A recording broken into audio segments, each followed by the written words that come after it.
E se eu esquecer alguma coisa, já esqueci. Às vezes deve fazer a prece, seu Jurandir. Lembra nas aberturas? Acontece, a gente tem branco, né? Bem, a luta do bem contra o mal, ou a luta contra o mal simplesmente, vai ser a nossa conversa de hoje. Está no livro Boa Nova, no capítulo 7. E quem já conhece um pouco esse livro, são passagens que Emmanuel destrincha de uma maneira muito interessante. Nesse caso especial, vai focar na figura de Judas Tadeu, não Iscariotes, tá certo? E ele mostra como os discípulos tinham suas fraquezas, suas dificuldades, como nós. A gente pensa que já vieram totalmente iluminados e prontos. Não, tiveram suas dificuldades. Jesus estava pronto, agora os seus auxiliares, tadinhos, ainda tinham muito que caminhar. E Judas, é o que nós vamos falar hoje, ele se impressionava muito com os feitos de Jesus, mas ele se impressionava mais ainda com a ação de Jesus na cura dos endemoniados. O que eram os endemoniados? Nada mais é do que aqueles que sofriam um processo obsessivo. E levava esse nome, que apesar de tudo, né, no hebraico, não quer dizer essa figura do diabo, mas sim de adversário, que é o que nós temos no processo obsessivo. Um adversário que quer vingança, né, quer justiça, ou pode ser simplesmente um processo obsessivo, porque nos afinizamos com determinados pensamentos e atitudes e atraímos companhias não tão agradáveis assim. Mas nesse caso aqui das curas de Jesus, esses endemoniados estavam sofrendo um processo obsessivo muito grave, que era o da fascinação, chegaram à fascinação. Ou seja, não eram capazes mais de responder por si próprios, tinham atitudes totalmente impensadas. Então eram pessoas que causavam até medo. E Jesus, sempre quando encontrava com essas pessoas que tinham esse problema, resolvia a situação. E uma vez, Jesus foi para Cesareia com 2 de seus discípulos, um deles, Judas Tadeu, e lá, para Judas Tadeu, foi trazida uma mulher que estava com esse processo obsessivo. E Judas, vamos lá, vamos fazer o que tem que ser feito. Conseguiu? Não conseguiu. Por que não conseguiu? Veremos. Aí ele chegou e pensou assim, puxa vida, Judas tem essa parte que eu acho que a gente vai se encaixar muito com isso. Por que Jesus não lhe transmite automaticamente o poder de expulsar os demônios? Então, o que acontece é o seguinte, a gente quer que tudo se aconteça de forma automática, que a gente receba dos céus a solução do nosso problema, que a gente receba a aquisição de algum talento, de alguma virtude, que tudo... eu queria tanto ser paciente, mas não quer pagar o preço de ser paciente. Eu gostaria tanto de ter aquela compaixão que o outro tem, mas não quer trabalhar a compaixão pelo outro, arregaçar as mangas. Então a gente quer que as coisas caiam no nosso colo. E Judas Tadeu pensava assim, como a gente parece um pouco com ele às vezes. Se era tão fácil para Jesus a cura dos endemoniados, por que Jesus não atraía todos de uma vez só, né? Ele pegava eles que tinham inimigos da luz e que sua autoridade moral, pronto, convertia todos para o bem. Não era fácil. Gente, vou ser sincera, eu já pensei tanto nisso. Eu me vi São Judas, porque eu falei, nossa, tanta coisa ia ser mais fácil, não é? Mas não. Aí Jesus responde para ele, não, Tadeu. Qual o principal objetivo da sua vida? Antes de querer auxiliar ou expulsar os demônios. Aí ele fala, todo bonitinho. Mestre, eu estou procurando realizar o reino de Deus no coração. Falou da boca para fora. Não, falou porque é bonito. Porque ele esperava, que achava que Jesus quer ouvir isso. Aí ele coloca assim. E Jesus, né, mas antes disso, você quer desejar realizar no outro aquilo que você ainda não realizou em você? A gente é bem assim, né? A gente quer modificar o outro, fazer que o outro, isso, e a gente vai dando as nossas desculpas. Aí ele diz assim: quando a gente quer educar os outros, mostrar como se faz, mas quando ao menor desequilíbrio das circunstâncias que estão às nossas voltas, nós nos entregamos. Aí aquele bem que a gente acha que pode fazer, lutar contra o mal, pronto, acabou. A gente não faz mais nada disso. Então a gente tem que construir algo primeiro dentro de nós. E aí Jesus ainda fala: é muito fácil desprezar o outro quando eu vejo diferente de mim. Mas quando a gente vê e fala: puxa, eu sou fraca igual fulano. Posso não ter aquela fraqueza que fulano tem, mas tenho outra. Gente, se a gente fosse sincero completo, né? Tivesse assim, isso é coisa da minha cabeça, não tem nada a ver com isso aqui, tá, gente? Fez assim, no nosso rosto. Principal defeito escrito na testa, a gente tá perdido, né? Porque a gente esconde, né? A gente esconde que E quem não tem? Todos aqui, posso estar sendo injusta, mas eu imagino que todos aqui têm defeitos. Porque nós estamos, né, num mundo de provas e expiações, em que o mal predomina. E aí, a gente pergunta assim: nossa, mas por que o mundo está tão mal? Por que isso? A gente às vezes fala: eu não consigo me melhorar, estão indo tantas coisas ruins à nossa volta, tantos maus exemplos. Aí a esperança da gente cai. Aí tem dia que a gente fala: será que vale a pena? A gente sempre, né, com as nossas fraquezas, dando desculpa para não nos melhorarmos. Porque o outro, porque o mundo, porque o governo, porque isso. E aí a gente vai deixando a nossa responsabilidade de lado. E Jesus, e a doutrina espírita, por isso que não é tão fácil ser espírita, ela nos coloca assim: a responsabilidade é sua, porque você só tem uma responsabilidade. A primeira qual é? Estou falando de responsabilidade, não estou falando de mandamento ainda. Mas a primeira responsabilidade é eu me modificar, é eu crescer. Então, posso ter vários problemas à minha volta, mas ainda a primeira responsabilidade é com a minha transformação moral, certo? E aí diz assim Jesus: todos somos irmãos no mesmo caminho e temos o mesmo Pai comum.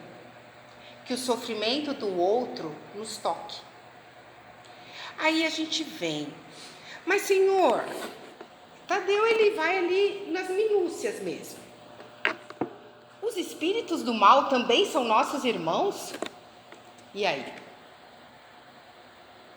Jesus responde: toda criação é de Deus. Aí eu vou dar uma deixa que não está nessa parte do livro Boa Nova. Eu estava ouvindo uma palestra do Divaldo e não tem nada a ver com isso aqui. E ele estava falando dos ditadores, ao longo da história, que fizeram muitas pessoas sofrerem, que muitos deles morreram de velhice.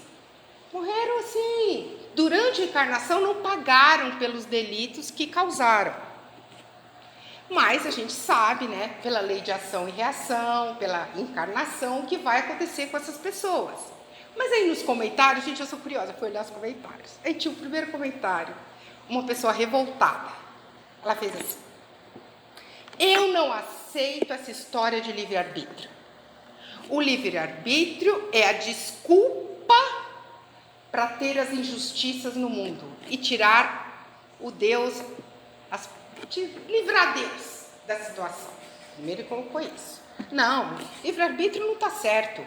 Porque você aceita que o outro faça o mal e eu não quero o mal, então por que eu tenho que aceitar o livre-arbítrio dele? Até que tem uma certa coerência, né? Você não tem muito conhecimento. Aí ele colocou: mas ele esqueceu da reencarnação. Mas aí ele colocou no comentário: mas eu também não aceito a reencarnação porque nessa vida ele não pagou. Aí pagar na próxima para mim não interessa. A gente quer tudo ali, né? Na hora. Quer ver? Eu não vou ver ele pagar. Somos assim. Tudo tem que cair no meu colo e tudo tem que ser resolvido na hora e do jeito que eu quero. Então a gente duvida da justiça de Deus, a gente duvida da sabedoria de Deus. A gente não entende que o livre-arbítrio é um presente. Gente, eu já falei isso, que como mãe, muitas vezes eu não achei que livre-arbítrio era um presente. Eu não, por isso que a gente não pode, não tem nada de Deus na gente. Porque a gente ia fazer um monte de besteira, né? A gente ia falar, não, tadinho, não está pronto para aprender isso aqui. Aí a gente não tem condições, né? Ainda, cada um vai, ou então, não, está pronto sim, e às vezes não está pronto. A gente não tem ainda essa sabedoria. E outra coisa, a gente, além de querer o milagre, porque a gente quer a falta de ação nossa em relação a tudo que nos acontece. Se a gente fica doente, algumas situações que a gente corre atrás de tudo e não tem jeito. Mas em outras situações, às vezes a cura está nas nossas mãos. Exige de nós mudança de hábito. Hoje mesmo a gente estava conversando com a cuidadora lá, com a diabetes lá em cima. Quer comer pão, quer comer doce, não quer mudar. Isso não está nas mãos dela. Então a gente tem muito disso, né? E a gente só enxerga a presença de Deus nas coisas boas. Como assim? É lógico, Deus está nas coisas boas, na alegria, na cura. Em tudo que é bom para mim, Deus está presente. Mas Deus também está presente nos momentos que não são bons. E aí que vem a luta que nós temos que fazer contra o mal que está dentro de nós. Porque nós esquecemos que quando a gente está numa situação muito difícil, a gente acha que está desamparado. E às vezes é justamente nessa situação difícil que a gente está sendo abençoado. Ah, não, Cleide, não concordo.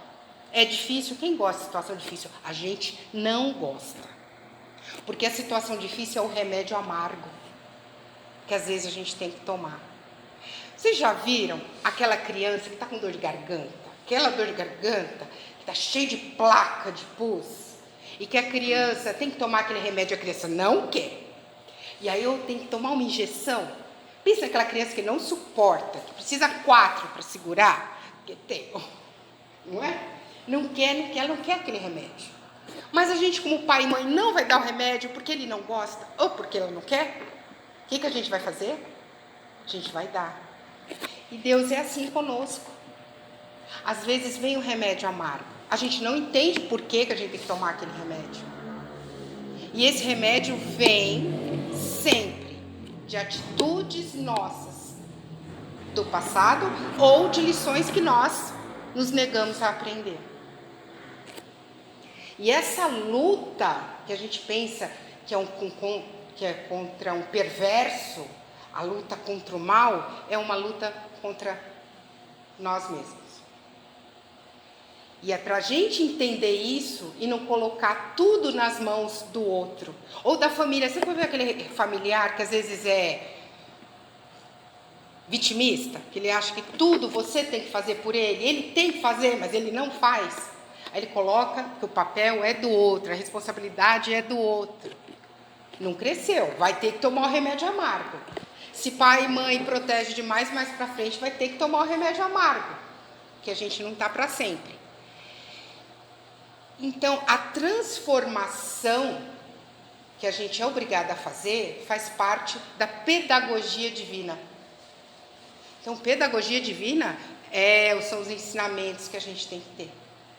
Cada um com o seu, cada um tem sua necessidade. Toda vez que temos contato com o mal, nós adoecemos. Que mal? A raiva, o ódio, o medo exacerbado, que vem de uma falta de confiança, uma falta de entrega. Aí a gente adoece. Aí a gente fala assim, nossa, mas eu faço tudo certo, vivo doente, minha imunidade vive baixa. Pode contar que o emocional e o mental não tá legal? Pode ter certeza. Alguma coisinha lá não tá legal. E outra situação aquela situação do resgate, do aprendizado, da conta. Porque todos nós, nesse planeta, temos contas a ajustar. Aí você fala, puxa vida, sair de casa, de onde você veio? Filho da mãe veio de Extrema. Veio de Extrema para ver que tem conta para ajustar, mas você não tem que pagar. Fala a verdade, não é não? Pois é, mas a gente tem que entender que isso não é castigo. Essa luta que nós temos contra nós mesmos e lutando dessa maneira, a gente melhora o nosso entorno, melhora a sociedade, o mundo melhora. É uma coisa, só que a gente quer o contrário, que o mundo melhore para eu melhorar.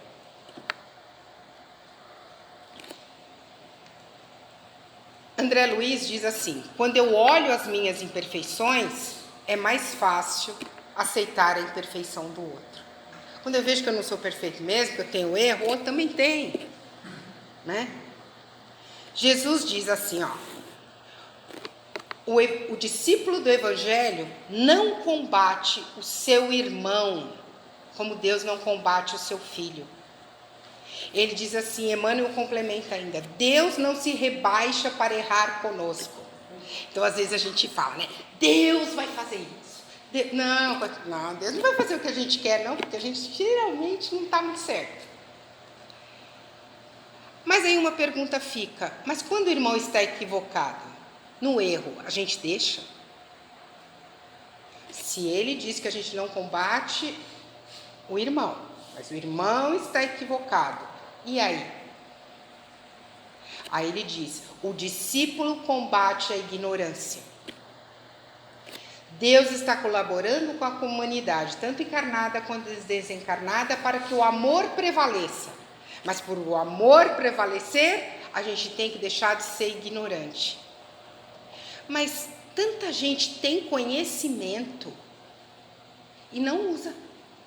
Conhecimento espiritual, às vezes, e não usa. Aí ele é ignorante no sentido de conhecimento? Não, ele ignora as leis. Ele não quer usar. E às vezes a gente é assim. Essa lei hoje está valendo. Hoje não está.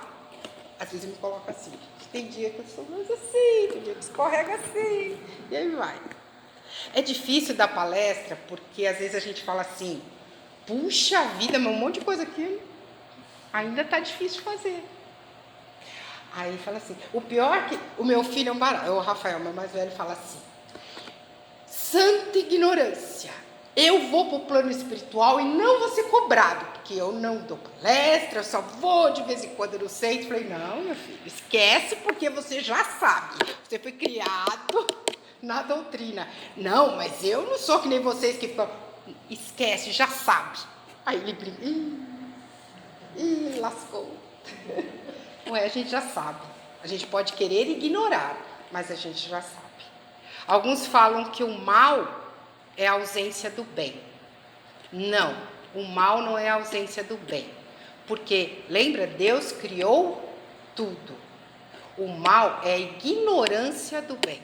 E às vezes só por querer ignorar mesmo as leis do amor. Aí assim, às vezes a gente tem a impressão que nada está acontecendo, né? A gente tem a impressão que as coisas estão demorando. Aí quando as coisas estão demorando a melhorar, a gente fala, esse mundo não tem mais jeito não. Gente, já falei isso várias vezes, viu? Para esse mundo que eu quero descer. Aí eu falei, não, ainda não quero descer ainda não. Eu quero subir, eu não quero descer, não sei. Não, deixa mais um pouco. Não quero.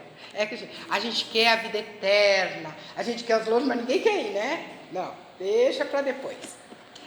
Aí ele fala assim, Deus não converte todos a sua sabedoria e não faz o mal deixar de existir, porque ele sabe que cada um tem que aprender a conviver com o outro.